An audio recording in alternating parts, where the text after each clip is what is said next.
Literature and Arts Festival 2024, or SALA as it's popularly known. Thank you for coming and being a part of this festival. Before we begin, a big thank you to all of our sponsors who have enabled us to bring this quality of festival to our Bay Area community. Today's panel is Being Human, the Inner and Outer Journey. Today's keynote speakers are Jessie Kaur and Arjun Bhagat. In conversation with Deepak Ramola. Deepak Ramola, a wisdom historian and award-winning educator, co-teaches MIT's Meaning of Life course. A Harvard GSE graduate, he was the Kindness Ambassador for UNESCO NGIEP. Founder of Project Fuel, Deepak has collected life lessons from 195 countries and authored 3 best-selling books. Just a few house rules before we begin our program. Please keep your cell phones on silent and no video recording. There will be a 15-minute Q&A session after the discussion, and books by the authors will be available for sale and signing outside in the atrium or the front lawn. As a reminder, stop by the art exhibit on the 3rd floor of the BCC and the vendors' booths on the front lawn of the BCC and atrium. The final event this evening with Jessie Kaur will be at 6:15 in the Hawk Auditorium. And with that, let's welcome our panelists with a big round of applause.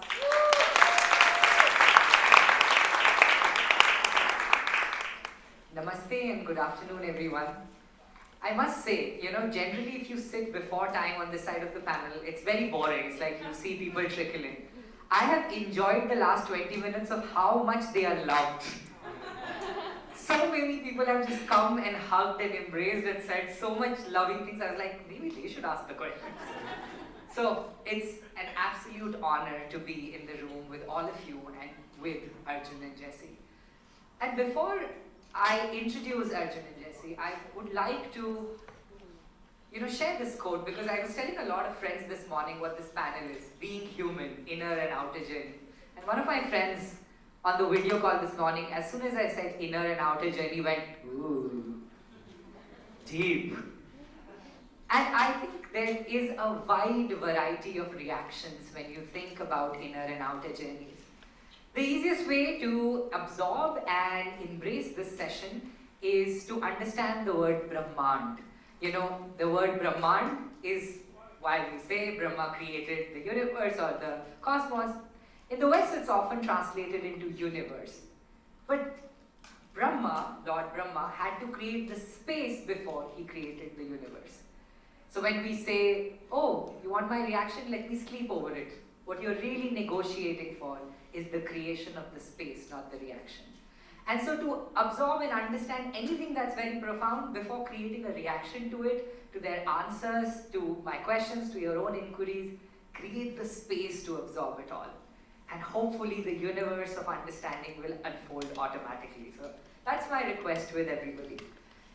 Well, I'm joined by Jessie Kaur and Arjun Bhagat. I'm going to read to you their very well-articulated introduction and then tell you my introduction of them.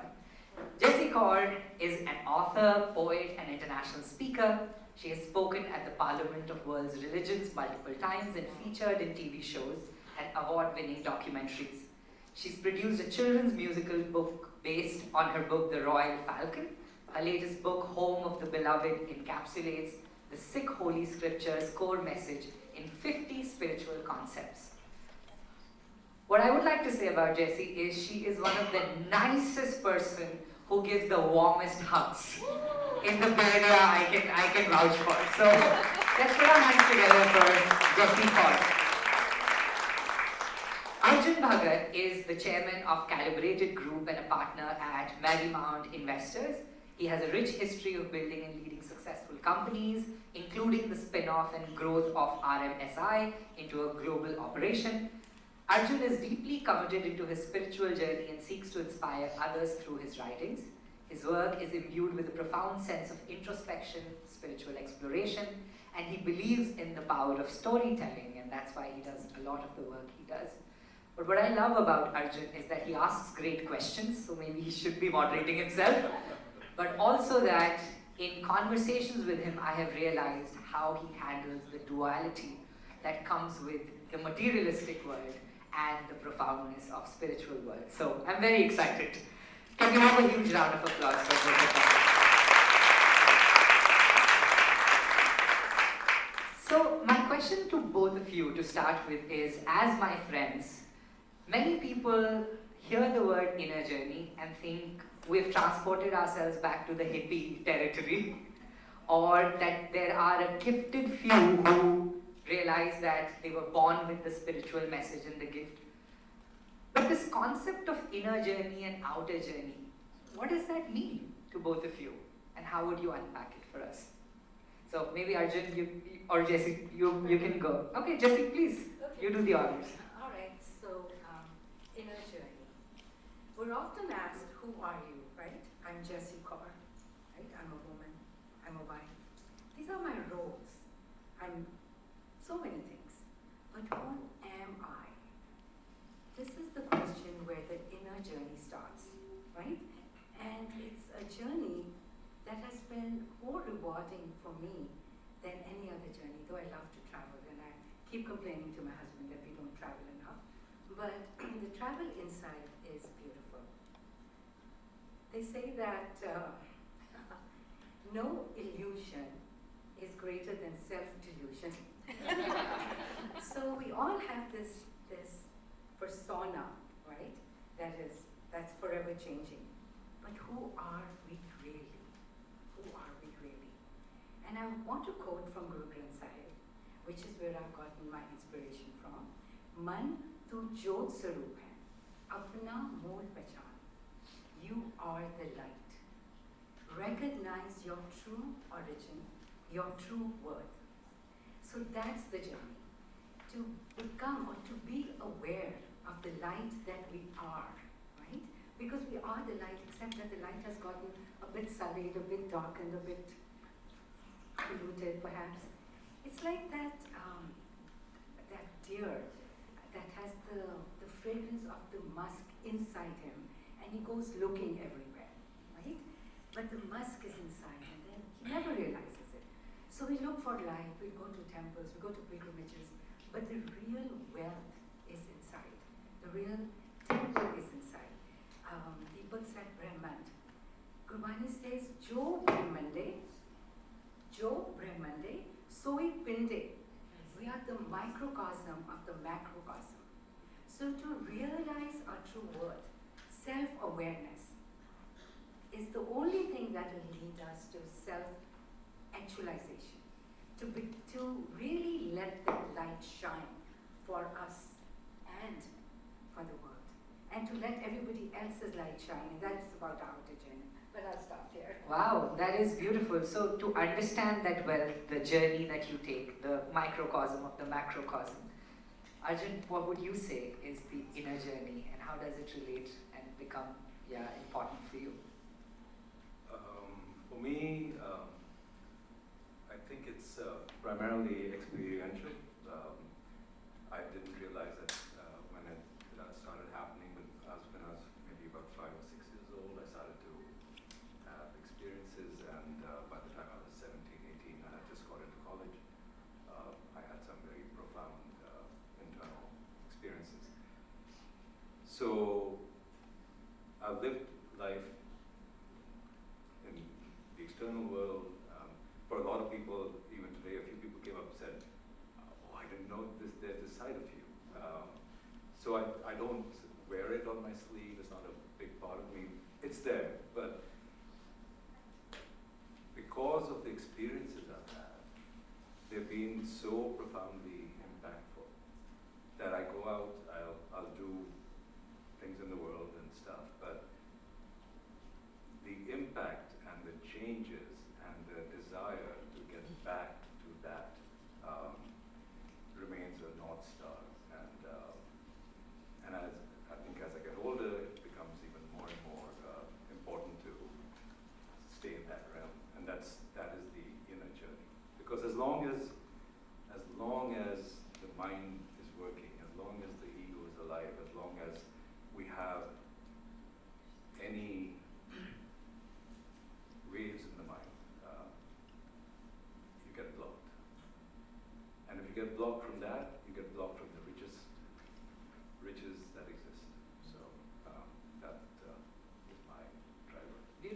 sounds like the inner journey is also a struggle to understand and recreate and get back to. It's not always a given, right?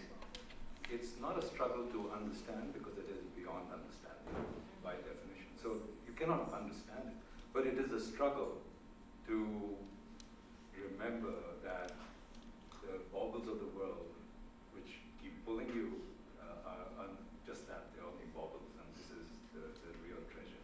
So Deepak, it's living it is living it is like walking the razor's edge. I want to say it said that this path of inner journey and living it, experiencing it, and staying on it.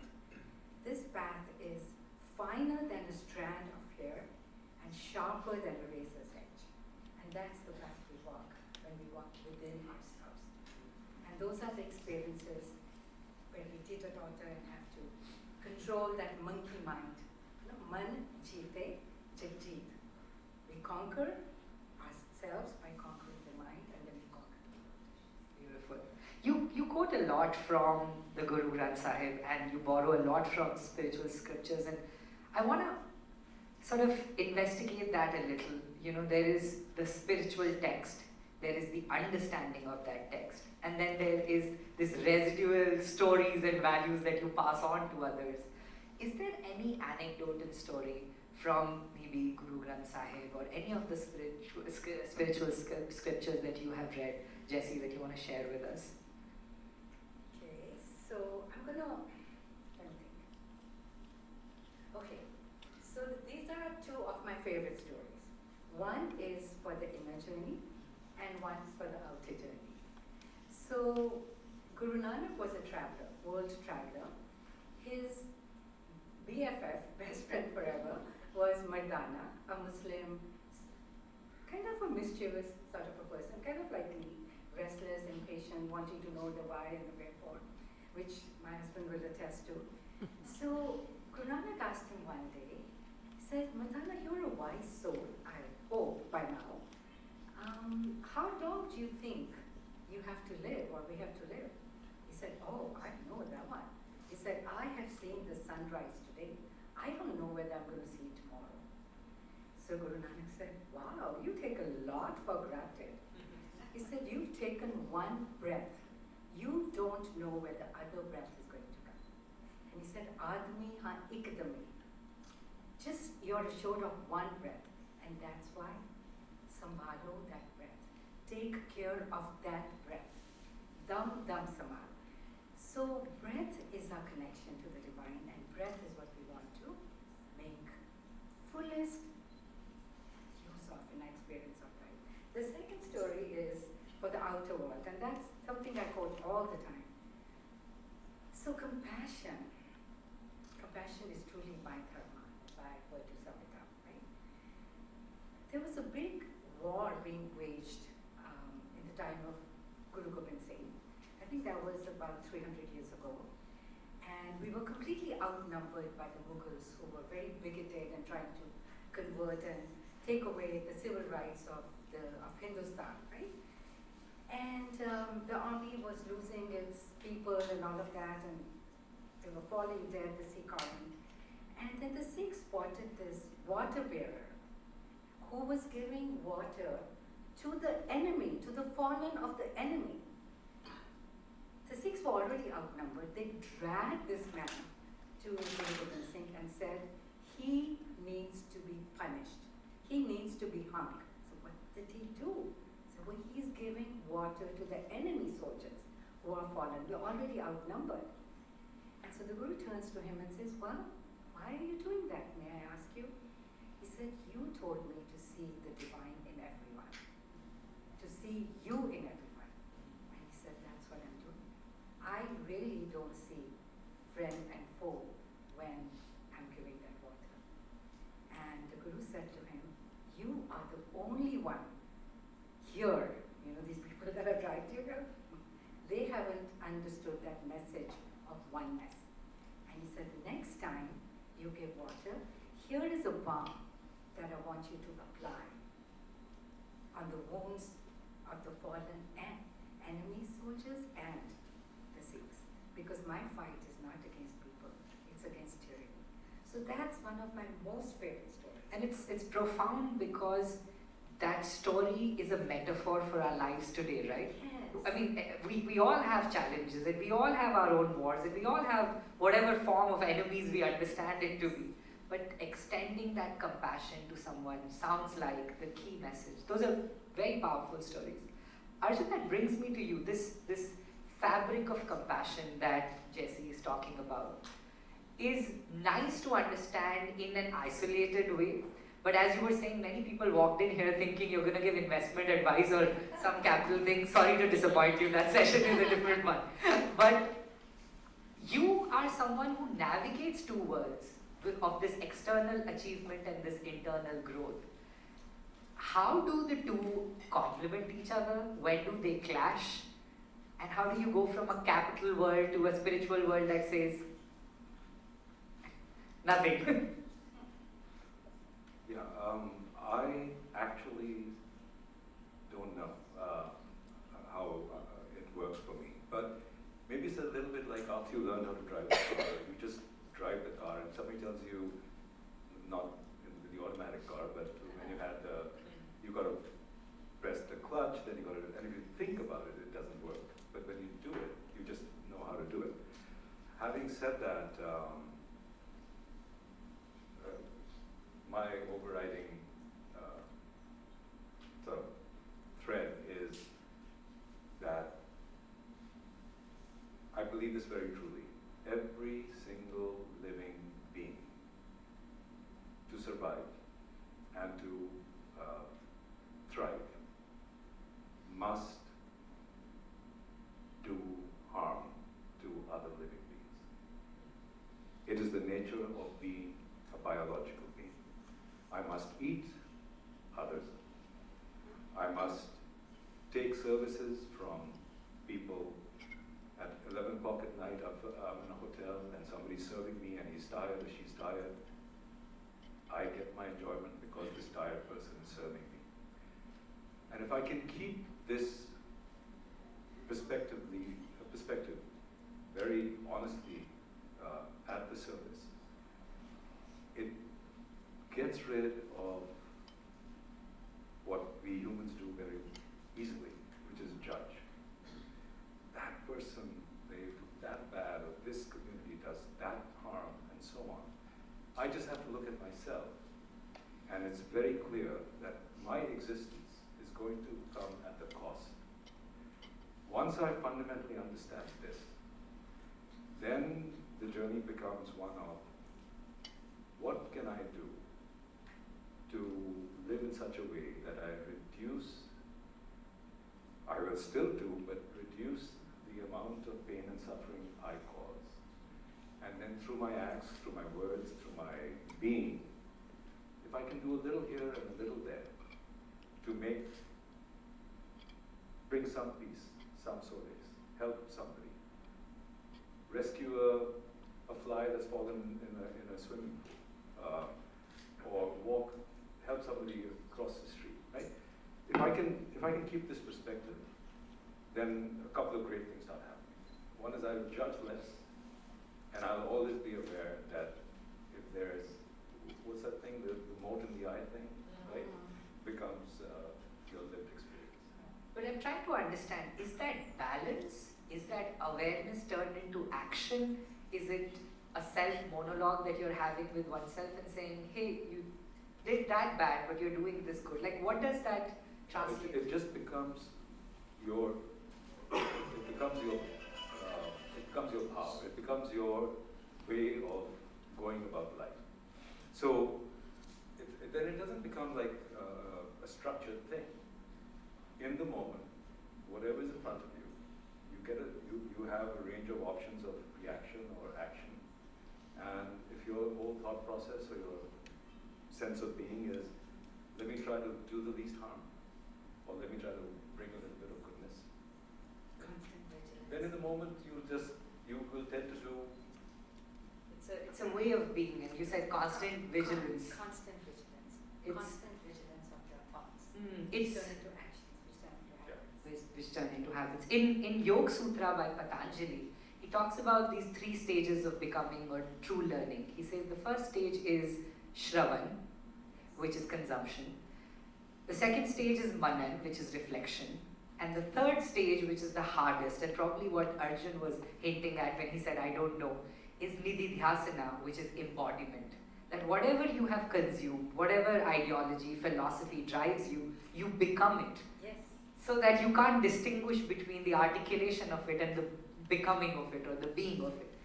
And in this process of Nididhyasana, this embodiment, I'm curious, Jessie, if, I know there is a beautiful unfolding of the inner journey. It takes many shapes. I know in Guru Granth Sahib, they have a whole distinction of the 5 khands and the 5 kinds of consciousness that awaken and the role they play. You are the expert and the connoisseur, so I'll give it to you to say, what are these 5 khands? Why should we be conscious? And how are these 5 important in their own abodes? That's a very complex question, and I'm not an expert. When people describe me as a scholar, please know I'm a student. By very definition, I'm a learner. And I hope to God I remain that, till my last breath. So this is a very complex journey, and I'm going to try to explain it because he had warned me that my first reaction was, no, not that question. But then I thought about it, that is the question. That is the journey of the soul from the beginning to the end. And my home of the beloved is going back to our original home, the home of our beloved. So that journey is 5 khands. The first one being the Dharam khand. Dharam khand is right there, right now, on this planet Earth. We are living it. And we have to live righteously, consciously, vigilantly, and become the embodiment of that. Doing little acts of kindness that are worth a lot. Just a smile, just a little smile can connect you with someone, and you always get a smile back. Always get a smile back. And so, doing the righteous thing right here is like sowing the seeds for it's a continuum for the next chapter. Whatever that might be, that could be the next day, it could be the next lifetime. So righteousness. The next khand is Gyan khand. Gyan is the awakening of wisdom. And it's not knowledge, it's inner wisdom. It comes from within you, it comes from anyone. It comes from a child, it comes from your children sometimes. It's the awakening of intuition in you. It's the listening to the inner voice. It comes from sacred texts, from Guru Granth Sahib, from Bhagavad Gita, from the Bible, right? Gyan, that we have to then again embody. It's all about embodying. Then this is the toughest one. Then there is the Saram khand. Saram means hard work. So this is where our chiseling happens. This is where the ego is broken. This is where we are brought to our knees. Something or the other happens. This is where someone betrays us. This is where someone breaks our heart. This is where we are crushed. But from that crushing, from those ashes we rise. Beautiful. From that block of wood, after it's chipped away, the beauty is there. Michelangelo was asked, how do you sculpt such beautiful things? And he said, I see them. I just have to take away the fluff. So this is where we are broken down. It's like gold being melted and recarved. So that's the hardest one. Then there is Karam khand. Karam is Karam that Krishna describes, Lord Krishna. It's also Karam the Nadar.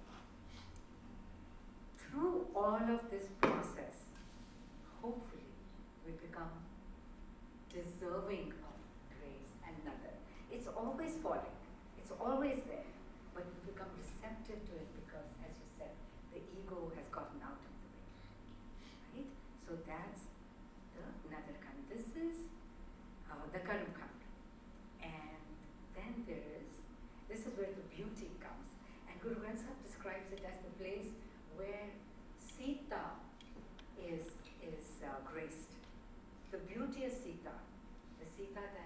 whose love made her follow her husband and live in, who was a princess, live in the stark villages. So Guru Sahib mentions that Sito Sita Mama.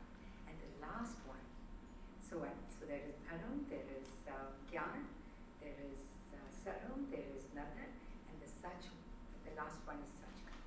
This is our Sachkhand? Sachkhand. Sachkhand. This is the abode of the truth. This is where we go to meet our beloved, when everything else has been worked through. So that's the place. But I want to say one last thing. These are not physical planes. These are overlapping planes, and there is no going anywhere other than rising in our own consciousness, becoming the pure consciousness. They always say that God in the heaven, no. That temple, that sanctuary is within. So within ourselves, rising to that purest level is Sachkhand.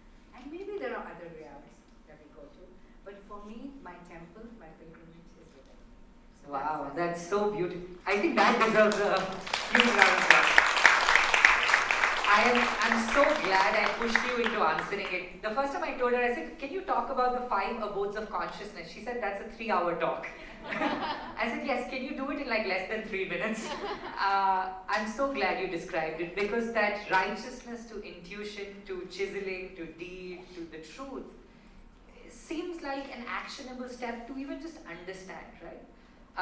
And many of us are not, I would say, fortunate enough to have had those experiences early on, or have had read that, spiritual text as much as you have. But then there are ways to understand it through people like you. Arjun, I want to come to you, because in the beginning of your first answer, you said, I had experiences as a teenager that I'm trying to go back to. I remember Thich Nhat Hanh, the Vietnamese monk, calls it the call of the cosmos, that you hear from and your body shudders. Was it as grand and as dramatic for you? And if you're comfortable sharing, what was that moment in which you realized, I have an inner world and I must try to do my best to understand it?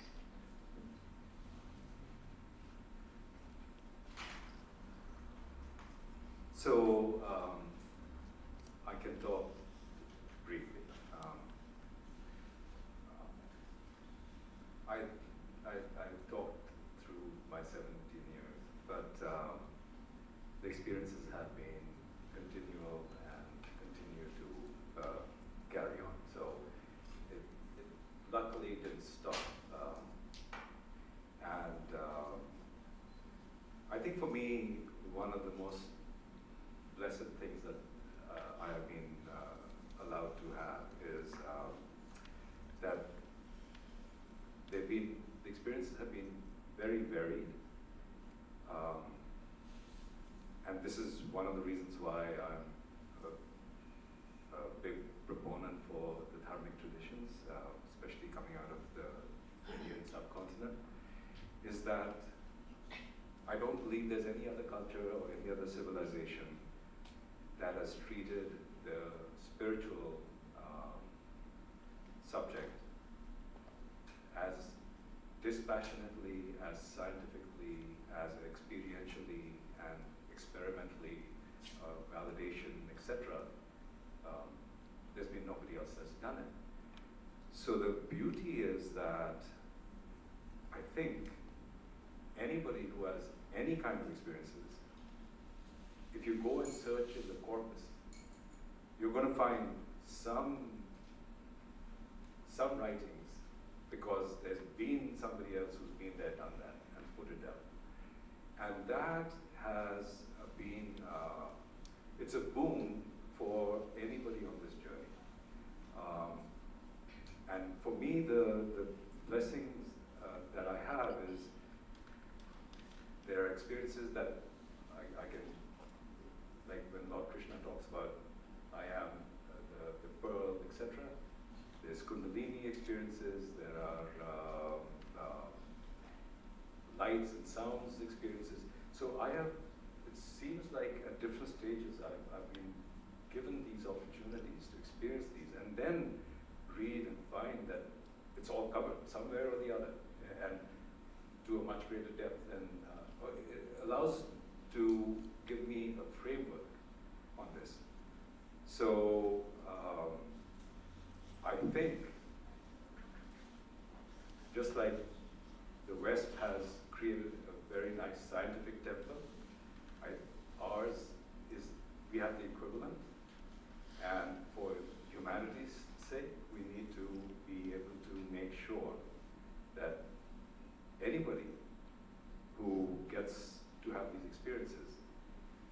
can lean on integrating it by being able to go to the corpus that our culture and our civilization provides. A sort of inner wealth. Do you recall the first time you felt that? The first Was experience, that first experience you had? What was that like? when I was about 4 or 5, Yeah. that one? Yeah. So I was, it was a summer day in Delhi, and in those days, we came from a middle class family, and so we used to have this one air cooler, right? Those with the chachas and the water, and the whole family would sleep on the floor because it was cooler on the concrete floor, and I was sleeping and resting, and it was late in the evening, and my parents and my brother were all on the floor, and I started to expand, and I was no longer controlled or no longer constrained by a corporal body.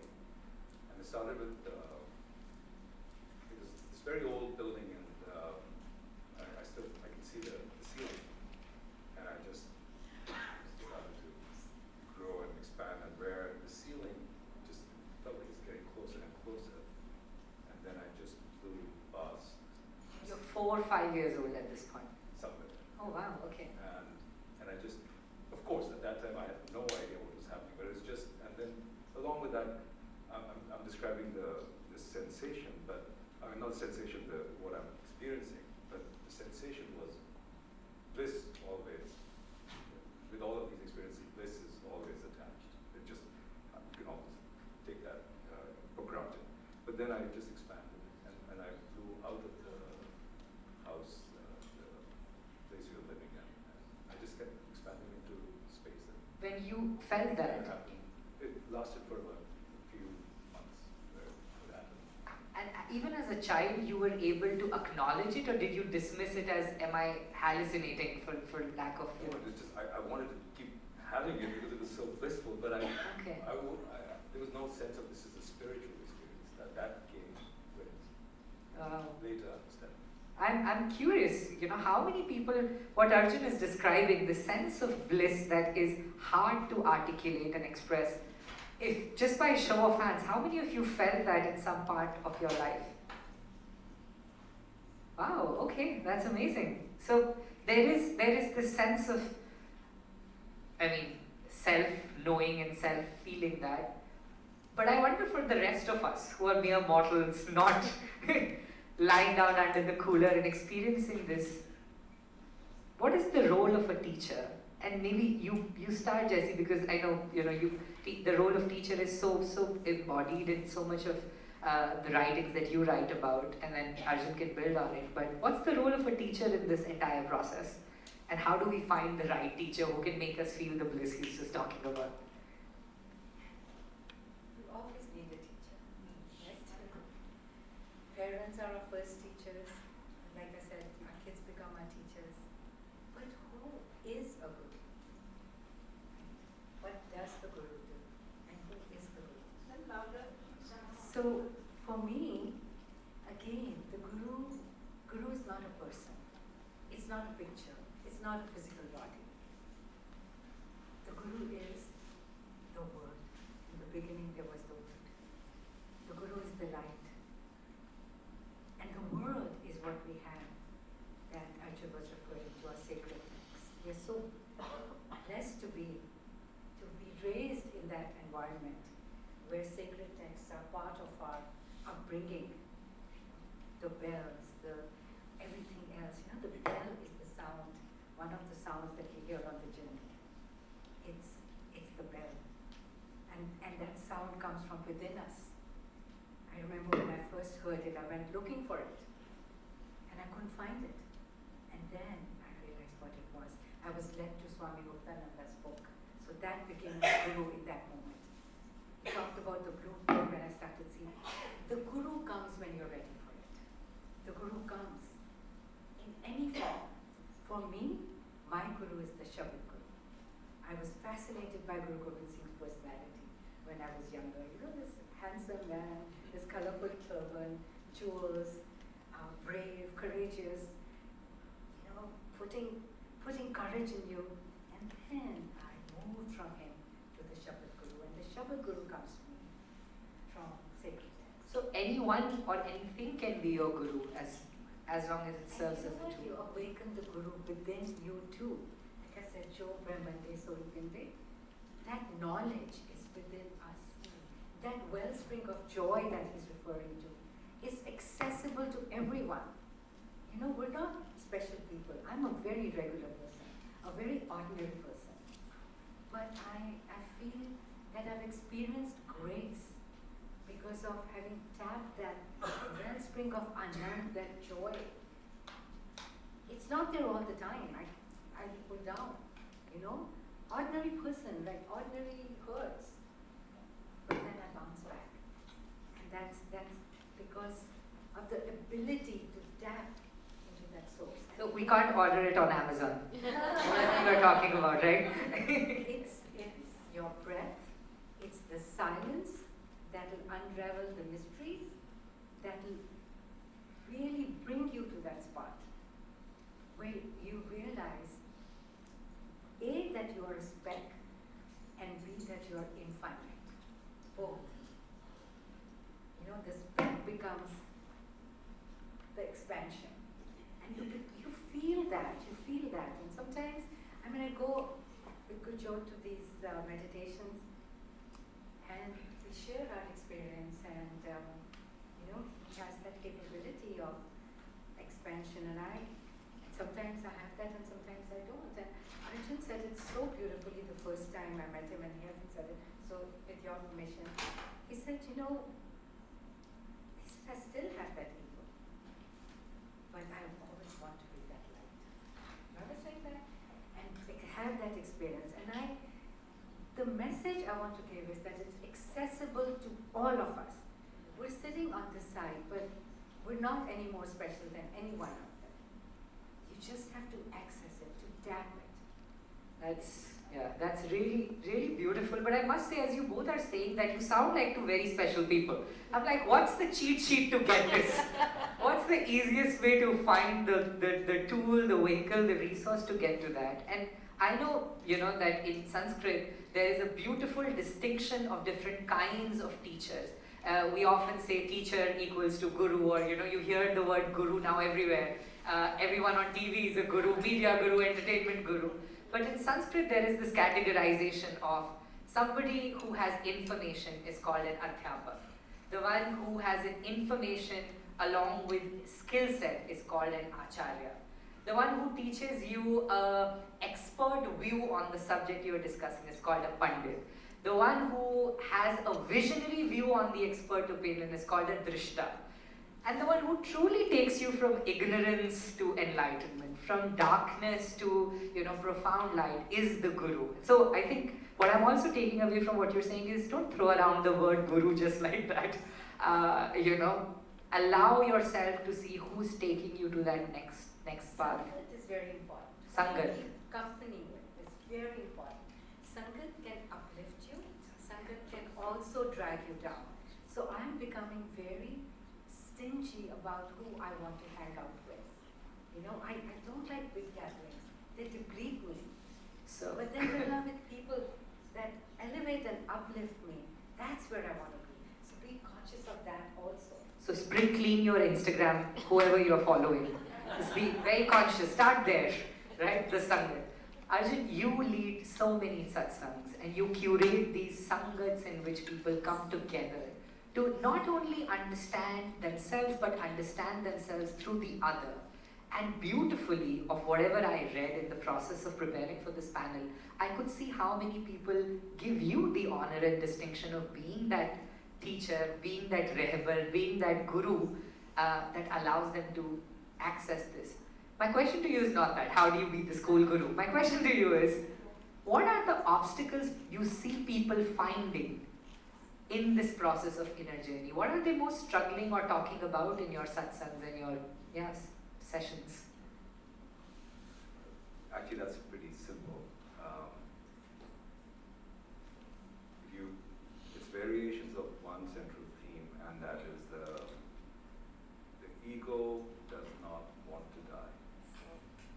ego does not want to die. Okay, explain that. So everybody's ego. I think the ego is a living entity within us, and this journey, if you truly want to get to a place where you start to get those experiences, even if it's for a moment or even if it's for a very short time, you have to get to a point where the mind gets completely still, silent. When and if that ever happens, by definition, the ego must be dead in that moment, because the ego only exists in thoughts, in thought forms. So now the ego is going to do every single thing that's possible not to die. So the biggest challenge for anybody who starts on this journey is, who will I be? What will I be? What do I become? And the refrain will tend to be, effectively, I become a puddle of nothing. And I'll have no meaning in life. I'll have no stature, I'll have no this, all of those things. And that process from where you start with, this is who I am, which is ego, to slowly getting, realizing that you will actually be not just okay, but better than okay, if you will let this thing sublime away. Right? That is the biggest challenge. Dissolving of the ego. But you know, Fear it's, that's behind. for you to clutch onto. But Arjun, here's what I think of all the hundreds and thousands of people I've met, and seeing how our Hindu mythology and scriptures beautifully talk about dissolving the ego as the ultimate goal. You and I have spoken about this. I think it's the hardest thing. It's the nicest thing to know, to dissolve your ego. It's the hardest thing. One of the tricks I've seen people use, or at least what I have deducted from it, is that to dissolve the ego is the ultimate step, but probably the precursor is to expand the ego. If in any moment of I-ness, you can include and make space for one more person in that ego bubble, and then one more person, the walls of that ego start to loosen up and drag, and then hopefully get so far away from you that you're like, I think it disappeared until it shows up next, right? That's my hack of seeing people say, okay, you can't directly dissolve the ego, you can loosen up the walls around ego. I wonder if you have a personal hack of what do we do before we dissolve our ego? I mean, my ego is very robust. It's there, No questions. So I'm not claiming any sort of superior position in life or anything. But I think as one goes through this journey, and you get more and more adept, it gets reasonably easy that you get to a place where you can choose to be in an egoless state for short periods of time when the situation allows you. When I'm doing business and somebody's screwing around with me, no. I really want to see you in a boardroom after this panel. I'm like, wow, I want to see the other avatar of Arjun. But being able to, it's a nice place where basically if you learn to be able to get your mind quiet, you become egoless in that moment. And then you open up vistas. So you could do that sitting in your bed or sitting in your prayer room or your meditation place. But life becomes a lot of fun when you can start doing it in surroundings. You sound the same, you talk the same, you're acting the same, but you are actually in a place where just for that period of time, and it's not, you haven't reached anywhere, you just got the mind to shut up. So you get the mind to shut up, the ego is gone. And it's like anything else in life, you do it often enough and deeply enough. And what I love about what you're saying is that it's not this humongous conquer 24/7, dissolve your ego it's like this moment. Can I take charge and And can I not let the ego take charge? So that. And the person in front of you may not even know that you've fallen into a different state. That's your bounty. You're getting the benefit of that. I'm sure people doing business with you really want you to be in that state all the time. It's like, I hope he's entering the egoless state as we sign this. I often feel like many people shy away from the discussion of inner journeys. And you both know this. I started at 17 documenting wisdom, and people thought that was cute, and I would find something more interesting soon.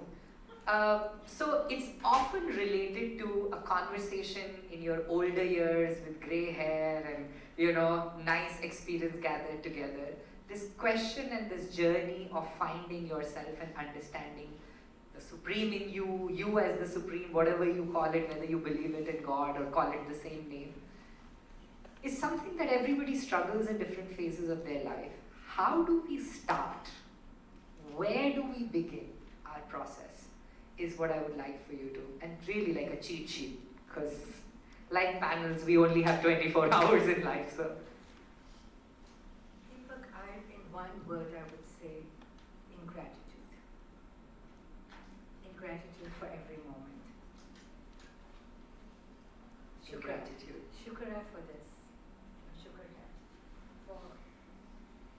I think that could also be an ego departure, right? Whatever you achieve. One of the hardest working person I know is my housekeeper.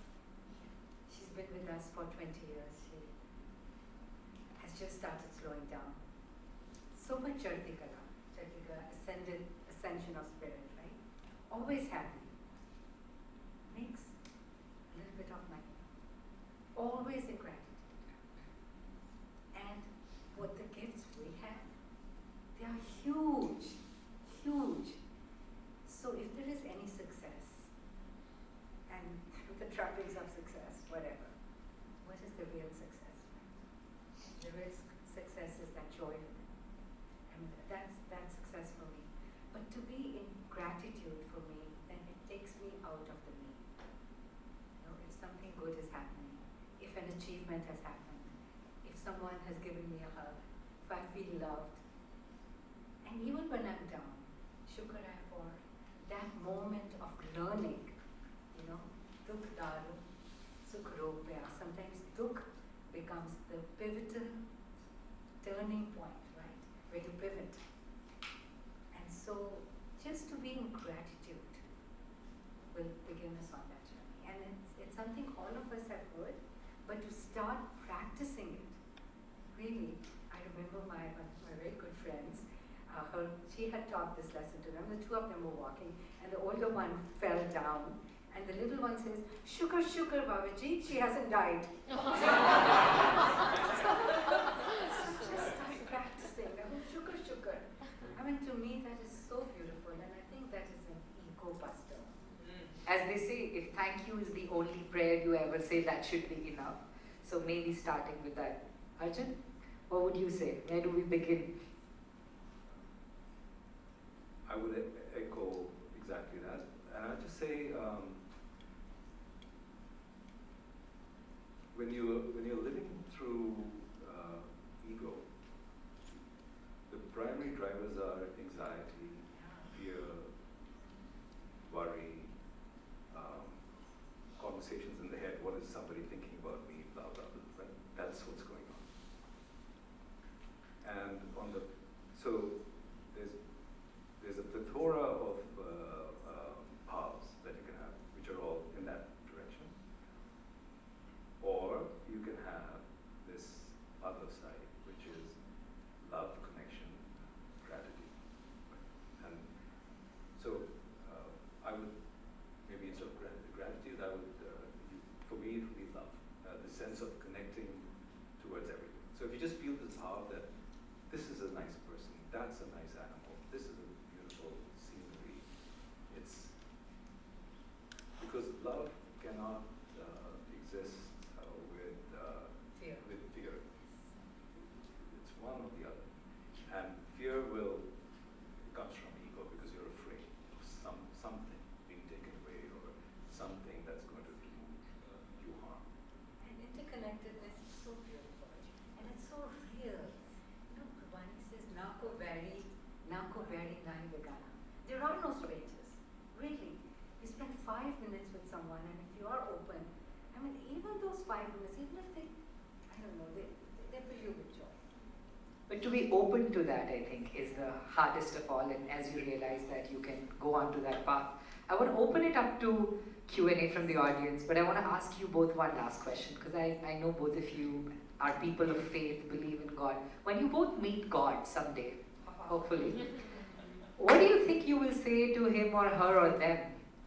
I'll be in awe. I mean, to think about meeting that cosmic creator, that power, right? I'd be like, wow. I'd literally utter Waheguru. And first I'd be silent. You'd be like, oh God. Wow. Oh my God. Oh my God. And then I would say thank you. Wonderful. For me, it's in the past tense. I've already been there. Oh wow. It's like good to see you again. Yeah? Amazing. Thank you both of you for thank you both of you. You know, this conversation is a good reminder that there are 5 elements in nature. And a woman in Spain many years ago who was a wisdom keeper of the Catalonian mountains said to me that out of the 5 elements of nature, which one hasn't been polluted yet? So I quickly recounted. I was like, okay, space, air, water, earth, fire. And she said, yes, fire hasn't been polluted as yet. And so I said, why does that matter? And she said, because fire is the metaphor of your spirit. And no goddamn force in the world can come close to polluting your spirit. And as long as that is pure, you can start over and over and over again. And it transforms. And it transforms and manifests into other people's knowing. So with that, your all inner unpolluted spirits, I hope, have enriched from this beautiful discussion with Arjun Bhagat and Jessie Kaur. Can we give them a huge round of applause?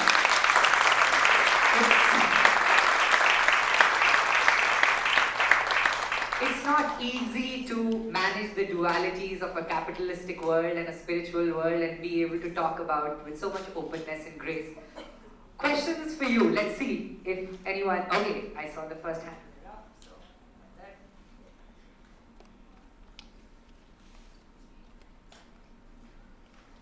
Congratulations, Jessie and Arjun.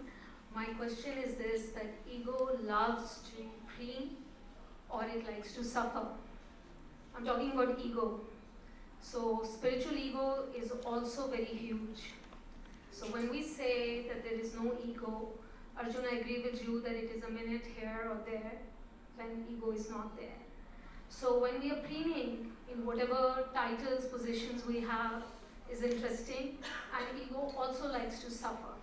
So the wars, the duality, and we all are part of it. So it was a statement, but also agreeing with you that we do not have a day without ego, because we are parents, we are human beings, but it's a good start. So thank you. All right. Okay. Question or a comment or a love note? Thank you all. Thank you both so much for a very insightful discussion. Question for you, Arjun. Why do you want to separate your internal and external emotions? Why don't you try to find a blend so that folks see one Arjun and not the 2 Arjuns that you talked about? I think if I give the wrong answer, I may not have understood your question. But I think what you're asking is, so going back to the previous comment, the ego that can come from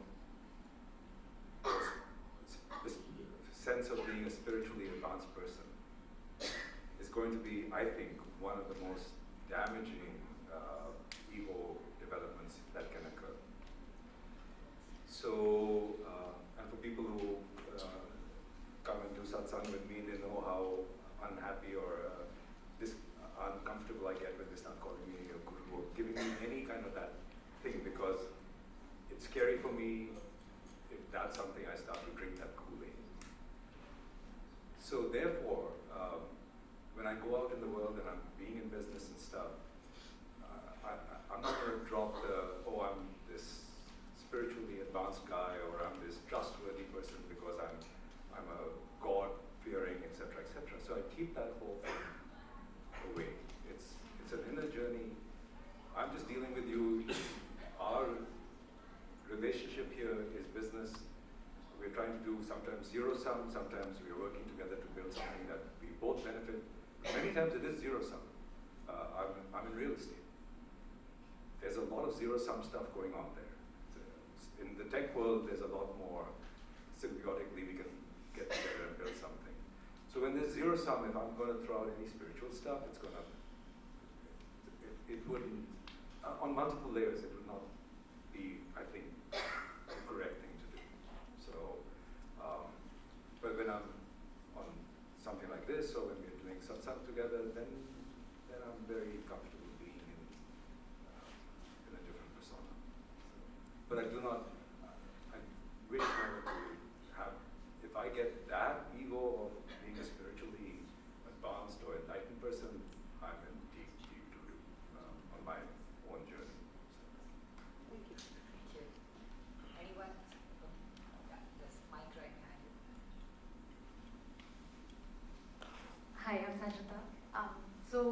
Off late I've realized that I need to establish boundaries.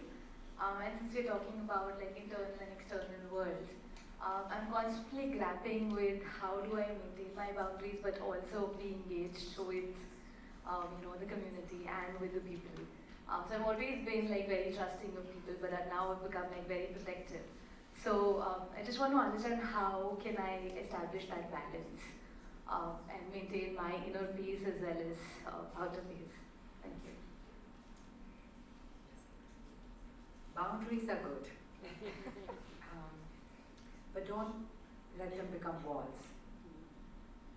I think that's my answer. You don't want to live behind walls. Let the walls come down, but let no one ever walk over you. Boundaries are good. Yeah, I think we have the advantage of being a little older in life, and we don't have to build our lives. We're now on the downhill, so it's a little easier for us to. It's a little easier for us to be looking at life differently. But I hear you, and the one thing I would say is stay open to this. Don't build walls. Stay open and allow yourself. It's okay to get hurted. It's okay to be innocent and let somebody take a little advantage of you, because by keeping that innocence, allowing yourself to be vulnerable. If you let, because if you don't, yes, you may externally be able to protect yourself. You've got to find that balance, but you will also lose something when you become too cynical or too close, right? So stay vulnerable, get hurt, but not too hurt. Don't lose your trust. Yeah, keep the bruises on. Many years ago, actually, I asked the same question to a monk in Kalimpong, West Bengal. I said, I don't want to trust anybody anymore. I was 17 years old, so he rolled his eyes and he was like, okay, let's see how long that lasts. But I asked him the same question and I said, how can I trust ever again? And he said, oh, you be like the sun. And I said, what does that mean? And he said, some days you take all of your clothes off and you go out and you lie down in the sun and you want to sunbathe. Other days you pull your curtains, you draw sheets, you wear your glasses, you wear sunscreen, you're like, oh my god, it's so humid, I hate the sun. Does the sun change? No. The sun shows up exactly like the sun shows up. And so he said, you be like the sun. If you are trusting, be trusting. Because then how many times are you going to change yourself? And in that process of preserving, as Arjun is saying or Jessie is saying, you will get bruises. And you should be okay with that, because then you've been able to preserve something inherent in you rather than modularizing and customizing it according to every person. The good way to build wall is to say which people you want to say hell yes to. Now yes also doesn't cut for me. If somebody's asking me something, I'm like, is it a yes or a hell yes? If it's a hell yes, I'll do it. Because yes is the diplomatic me wanting to please the other person. It's a head nod. But you're saying no inside. You're saying no, you're like, yes, I will show up for that event. No, I don't want to. But yeah, hell yes. Any other last question? I have a comment to make. Yes.